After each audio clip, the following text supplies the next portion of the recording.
Welcome, welcome, welcome to another exciting episode of Life with Ms.Jewell. This is Ms.Jewell, your recovery life coach. Excited to be here and excited to share with you the NA program. My co-host Elle, thank you for coming. And so today we're on step 2, hope, and that we came to believe that a power greater than ourselves could restore us to sanity. One of the famous quotes from NA is, "We're only as sick as our secrets." So I want to read from today. And when I came across this morning, I was like, okay, this fits in perfectly with today. And the title, "I Can't, But We Can." It's taken from the basic text, page 98. From the isolation of our addiction, we find a fellowship of people with a common bond. Our faith, strength, and hope came from people sharing their recovery. Admit no weakness, conceal all shortcomings, deny every failure, go it alone. That was the creed many of us followed. We denied that we were powerless over our addiction, that our lives had become unmanageable. Despite all the evidence to the contrary, many of us could not surrender without the assurance there was something worth surrendering to. Many of us took our first step with only when we had evidence that addicts could recover in Narcotics Anonymous, in any program for that matter. In NA, we find others who've been in the same predicament with the same needs, who found tools that work for them. These addicts are willing to share those tools with us and give us the emotional support we need as we learn to use them. Recovering addicts know how important the help of others can be because they've been given that help themselves. When we become a part of a program, we join a society of addicts like ourselves, a group of people who know that we help one another recover. Just for today, I will join in the bond of recovery. I will find the experience, strength, and hope I need in the fellowship of NA or any fellowship, church, group, wellness center, whatever you have to do to realign and get balance and reconnect to your higher power, your spirituality system is very important. I couldn't stress that enough. And being thoroughly honest. In recovery, I found that when I started being honest with myself and my behavior and honest with people, my life started to become better because I was just willing to change everything. And sometimes that's what it takes when you're in a serious addiction.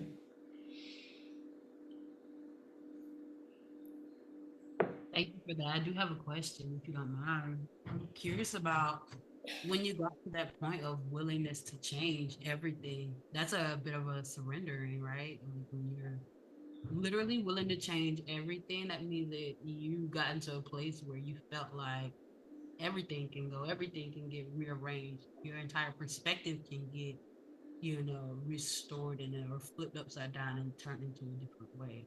What got you to that point? Or what was it like to I guess come to that point? Deep despair, hopelessness, rock bottom. I hit rock bottom. I hit the bottom. And for me, that bottom was I lost conscious reality with my whole system, my spiritual system, my family system, my educational system, um, everything. So not only was I detached, I wasn't even living a normal life anymore. And so normal, you get up, you make your coffee, make your bed, feed your kids, go out and go to work. It was none of that for me. I was constantly chasing dope. And when I wasn't chasing dope, I was in my dreams chasing dope. And I lost myself. So I would say that I lost myself. I wasn't able to make good decisions.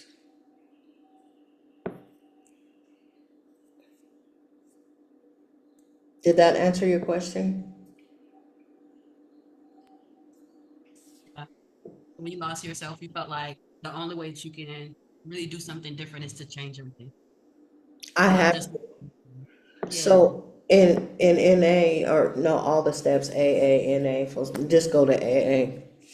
It's jails, institutions, or death, right?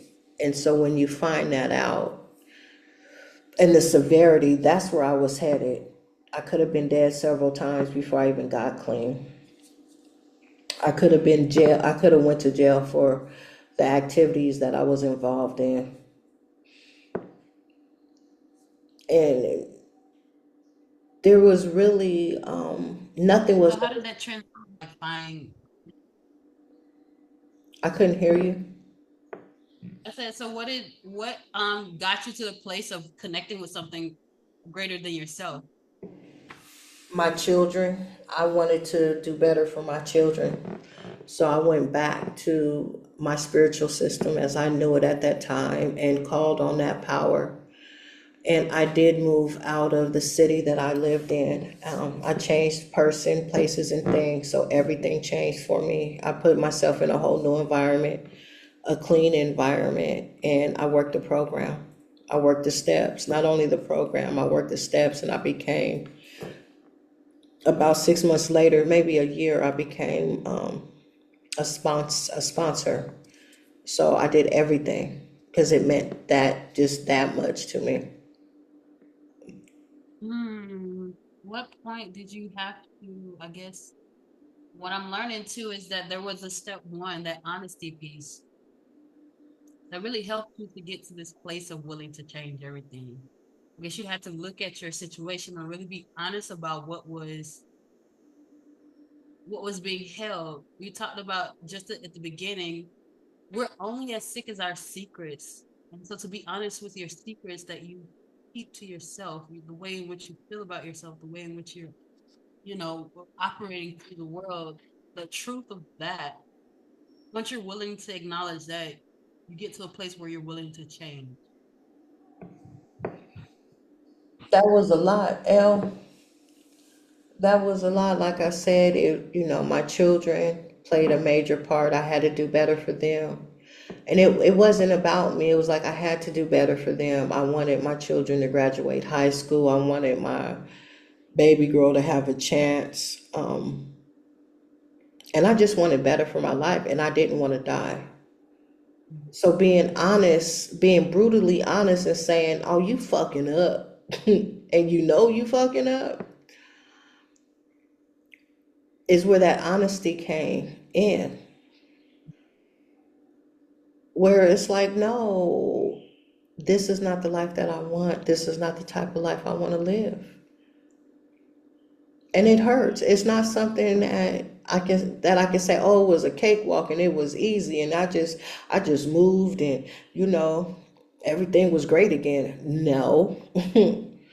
It was hardships. It was a lot of sleepless nights. It was a lot of tears. It was a lot of regret. It was a lot of surrender. It was a lot of I'm gonna hold on to my higher power. It was a lot to get clean. It was a lot to get clean, especially that first year. It's no sexual relationships. They warn you of having intimate relationships. Um, and that was very hard for me. And I did it, but it was very hard. 90 meetings in 90 days. So that's a meeting every day, sometimes two, because you're invited to go to a later meeting. Because when you're addicted, or in my addiction, my after hours from like 7 to 5 in the morning was my hours where I used and did my business dealing. So those times of the day, my anxiety would heighten. And so I was, my sponsor would like, go to a meeting, or let's go to a meeting, or I would be invited to go to a woman's meeting. And that really helped. That helped to settle my nerves and settle my body where I could just sit with myself. So I know that the meetings are something that works just to get out of the normal routine and do Yeah, something you different. naming that too. You said something earlier that I think definitely relates. I can't, but we can. It's sort of a ode to Ubuntu as well. I definitely have heard that before in African sort of proverbs. I'm curious about how important it is to have a community as you're going through the process. I'm glad you said that because we Black Jewels is a community that is growing. And when you say, I can't, but we can, it's the stance of together we can. Together we could do anything. Hold my hand. I'm going to hold your hand. If we got to cry, we're going to cry. If we got to go spend this money, we're going to go do this. If we got to build a different outlook, we could do it together. We could do anything together. And it's just like walking from a baby starting to walk all over again, and you take the baby's hands, and sometimes you let the put his foot or the daughter's foot on your feet and you walk with them. I'm a parent and a grandparent. We walk with each other. It's not I'm better than you because I got more time, and she's better than me because her light shines more. It's no, we are one. We've all have this fight to fight against our demons, to fight against the ills that brought us to where we are. And only another addict can understand what an addict has been through. And I'll say a person in recovery, nobody knows how it feels unless you go through that, when your mother dies, when your child dies, when your husband dies, you lose a job. You don't know that feeling unless it happens to you. So when an addict is like, I took my last hit, I'm looking for my next, I don't know what to do, but they reach out and make that call, that's the miracle. That's the miracle, because in your weakness, you are strong. That's a quote. In my weakness, I am strong. If I could reach out and somebody reach out to me like that, I know that they're willing to do anything. And that's what I had to do. I had to reach out when I didn't want to and be like, look, I'm fiending, I'm shaking, I got the monkey on my back. And that's honesty.